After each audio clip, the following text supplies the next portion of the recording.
மாதிரி கவர்மெண்ட் ஸ்கூலில் தான் படித்தேன். எனக்கு வந்து ஸ்காலர்ஷிப் கொடுத்தாங்க. அவங்க நினைச்சோன்னா நேஷனல் ஸ்கூல்லையும் ப்ரைவேட் ஸ்கூல்லையும் படிக்கிறவங்க தான் நல்லா வருவாங்க அப்படிங்கிறதுலாம் கிடையாது. கவர்மெண்ட் ஸ்கூலில் படிக்கிறவங்க மட்டும்தான் உயர்ந்த நிலைமைக்கு வர முடியும். ஃபார் எக்ஸாம்பிள், நமக்கு எல்லாம் யாரை பிடிக்கும்? டாக்டர். அவங்க எந்த ஸ்கூலில் படித்தாங்க?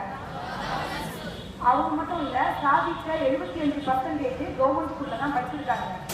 நம்ம எங்கே படிக்கிறோங்கிறது முக்கியம் இல்லை, எப்படி படிக்கிறோம் தான் முக்கியம்.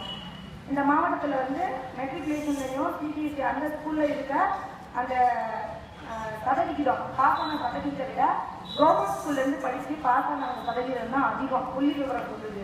ஏன்னா நமக்கு தான் எல்லா விஷயமும் தெரியும். கஷ்டம் தெரியும், நஷ்டம் தெரியும். அப்பா அம்மா எவ்வளோ கஷ்டப்பட்டு நம்ம படிக்க வைக்கிறாங்க, எப்படி நம்ம படிக்கணும்னு. கஷ்டமே தெரியாத பிள்ளைங்களுக்கு படிப்போட அருமை தெரியாது. அதனால இங்க இருக்கிற எல்லாரும் எத்தனை பேர் வந்து ஐஏஎஸ் ஐபிஎஸ் ஜுடிஷியல் லைன்ல வருவீங்க?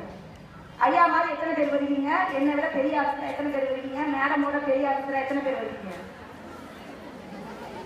எல்லாருமே கை தூக்கணும். நம்ம எண்ணங்கள் எப்படி இருக்கணும்?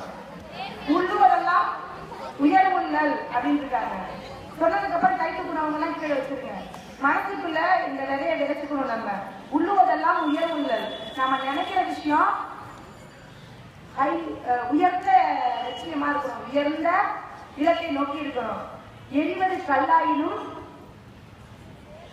டார்கெட்டு இன்னினா இருக்கணும். நம்ம கண்ணு கொண்டுதான் எரிவானா எதை தொடரணும்னு இருக்கணும். இன்னின நடக்குமா? பட் நம்ம முயற்சி அப்படியானதான் இருக்கணும்.